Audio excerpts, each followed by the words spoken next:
Bonjour à toutes et à tous, bienvenue sur ma chaîne Jolto Comics. Aujourd'hui, nouvelle vidéo, retour de lecture. Je vais vous parler de mes lectures que j'ai effectuées récemment.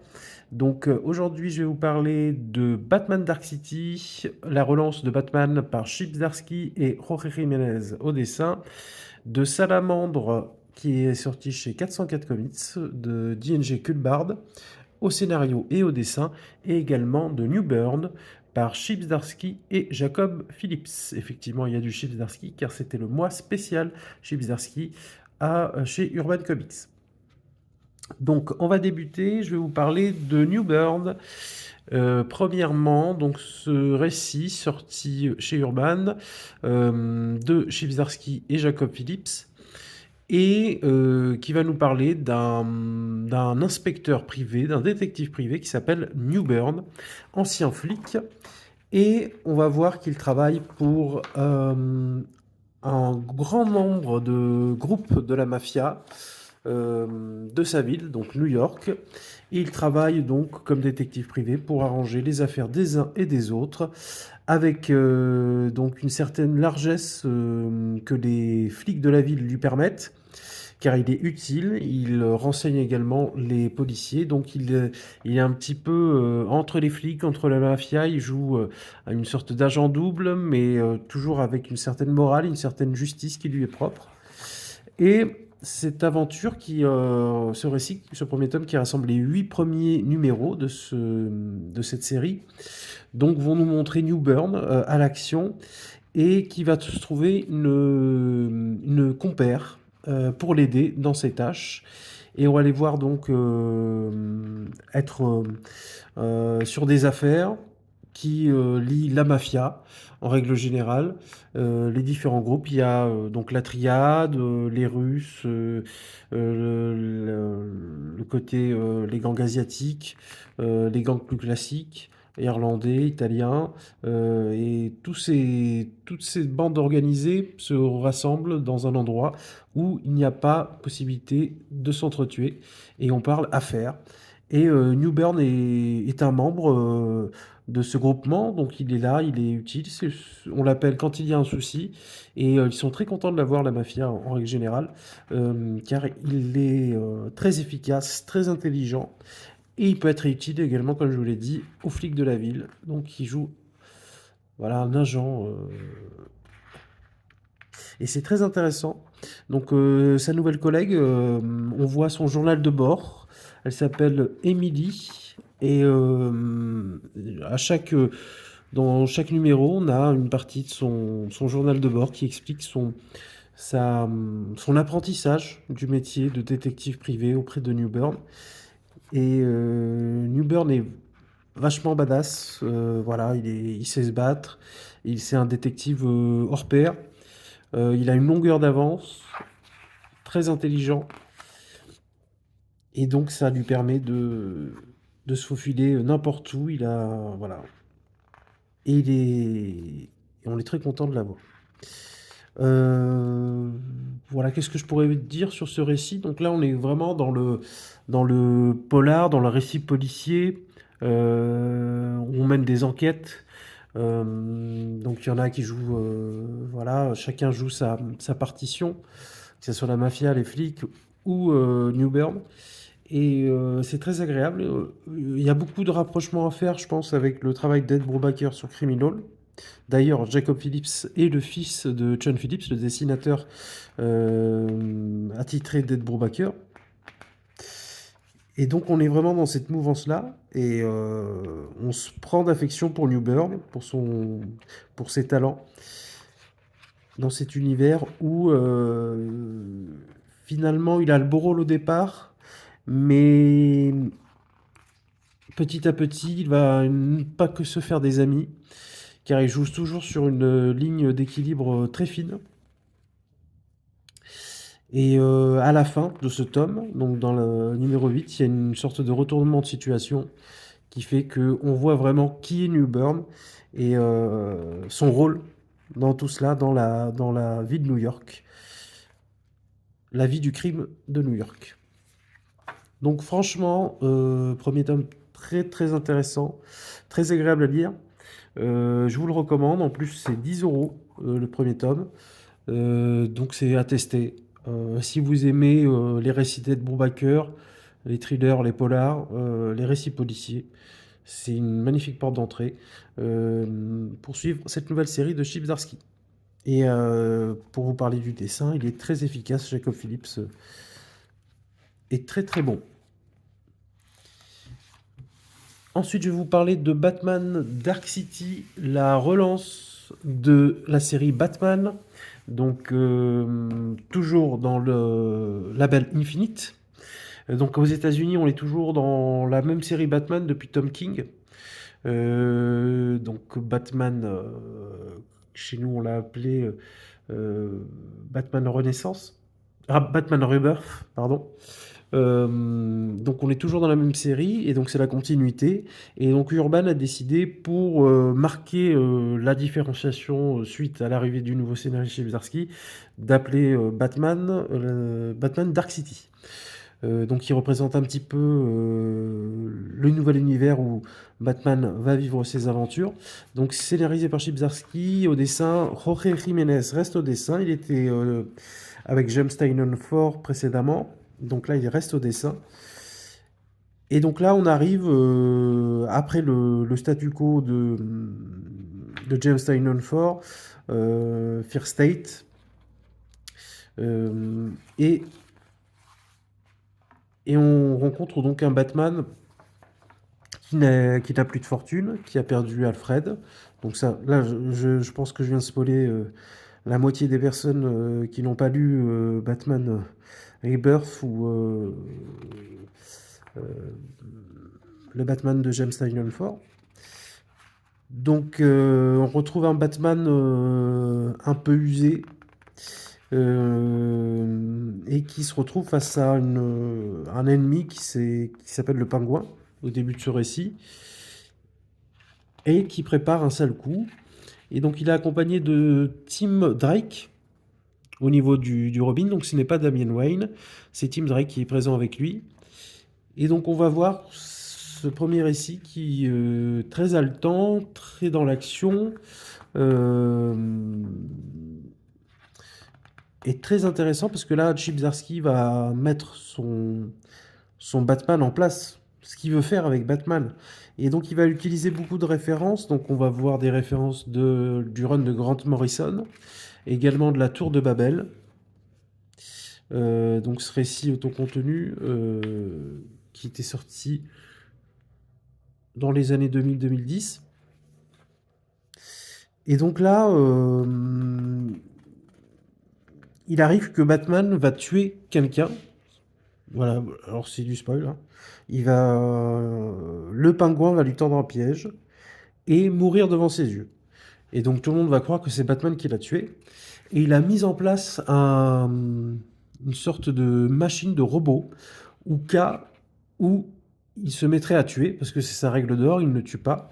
Et si il enfreint cette règle de vie, un robot qu'il a construit lors de ces années où il était très peureux, très machiavélique, mais à l'époque de la Tour de Babel, où il préparait un stratagème pour chaque super-héros, s'il venait à dépasser les bornes, et bien, il avait sa solution également pour lui, donc par Failsafe, cette machine qui est redoutable et qui est capable de tuer n'importe quel super-héros. Donc là, on arrive à ce statu quo et Batman va devoir trouver les ressources pour combattre ce qu'il a créé, donc Failsafe. Et ça se fait pas tout seul. Et il arrive que Failsafe, voilà, il y a une lutte avec Batman. Je veux pas aller trop loin parce que je veux que vous gardiez ce plaisir de lecture si vous vous lancez dans cette série. Mais ça va être très dur. Ça va être très dur. Failsafe a des ressources impressionnantes. Donc c'est son créateur Batman hein, qui l'a construit et voilà donc il y aura d'autres super-héros. On va pas voir que Batman, on va avoir des interventions de Superman, de la Justice League et dans ce sens c'est vraiment très efficace, même de la Bat Family. Donc on a un large panel des super-héros d'ici. Et donc c'est très très efficace, c'est très dans l'action. Bon, il y a j'ai entendu des retours positifs, également négatifs, je peux comprendre les 2. C'est vrai que, il y a quelque chose d'assez marrant dans le, 6e numéro, voilà, assez on va loin quoi, il est sur la lune, il retourne sur terre et il utilise une solution, plus ou très particulière pour rentrer sur terre. Mais ça, vous le verrez quand vous le découvrez, mais franchement, très agréable. Alors c'est des choses qui se sont déjà vues, hein, dans d'autres runs, hein. Il y a des idées que Chibzarski, utilise, qu'on a déjà vues, mais c'est très bien mené, c'est très bien fait. Il y a le dessin de Jorge Jiménez qui est très efficace. Et franchement, pour une relance de Batman, ça donne de beaux espoirs pour la suite. Donc ça donne très envie de voir ce qu'on va faire avec. Et voilà, moi je vous le conseille. Batman Dark City, la relance, à voir ce que la suite va donner. Donc ça sort toujours en VO chez nous, aux États-Unis, et puis on aura le 2e tome prochainement en France. Donc je vous le recommande, 21 € chez Urban Comics, Batman Dark City. 3e lecture dont je vais vous parler, c'est Salamandre d'I.N.J. Culbard aux éditions 404 Comics. Déjà, donc à noter le travail d'édition de 404 Comics. Donc là, on a vraiment une fabrication exceptionnelle. C'est donc il y a des effets de fabrication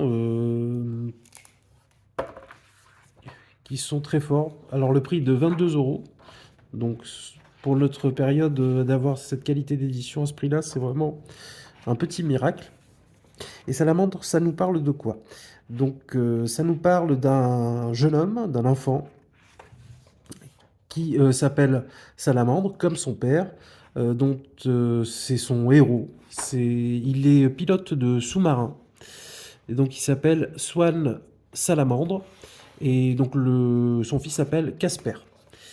Et donc son père a des missions spécifiques de recherche sous-marine. Et le petit Casper s'imagine que son père est un héros combattant des méchants, des salamandres. Alors c'est pas des salamandres, hein, c'est un kraken au départ. Donc ça c'est dans son imagination, hein. Il dessine beaucoup, il adore l'art, il fait des petites bandes dessinées, là comme vous le voyez ici, à l'école.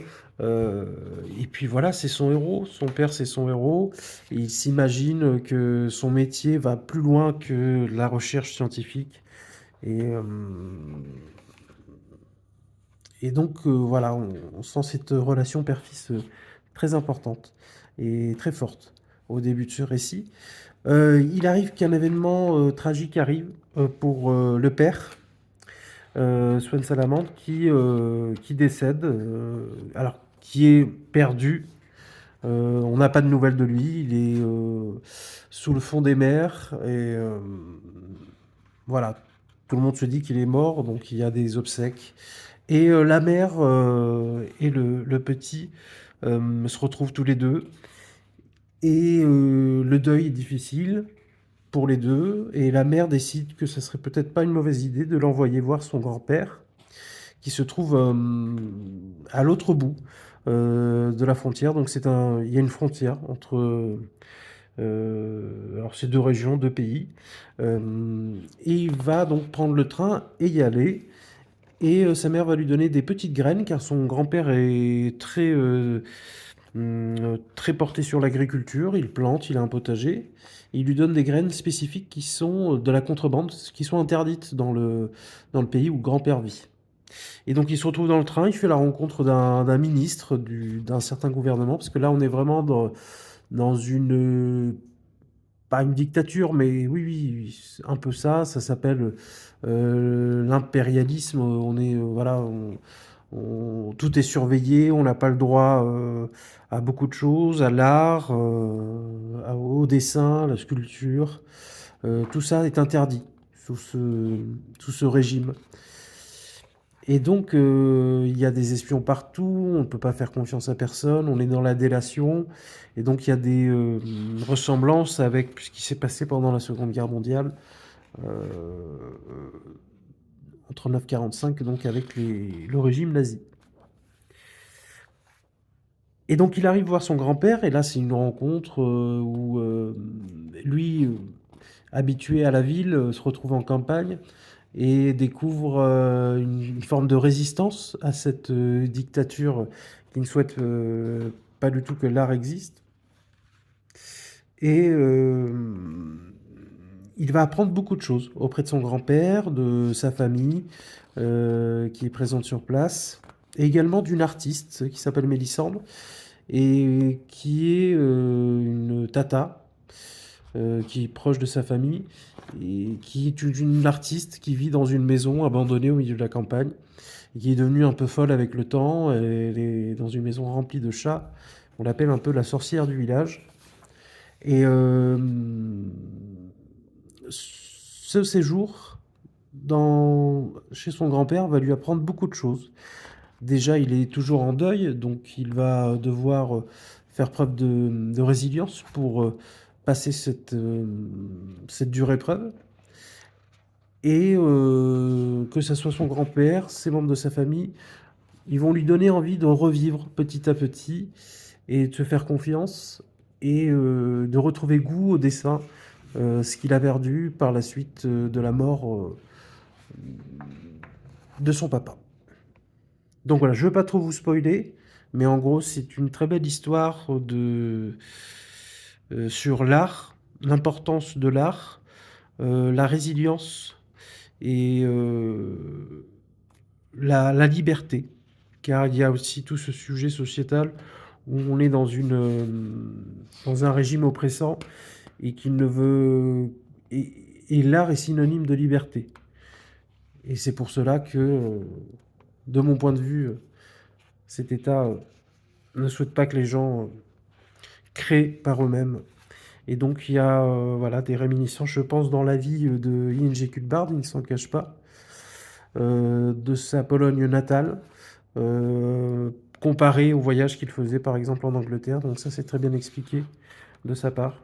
Et, et c'est un très beau récit, très touchant, très profond, et qui finalement, malgré les épreuves, au final nous donne une grande envie de croquer la vie à pleines dents et de profiter des siens et de réfléchir à l'art et à la création.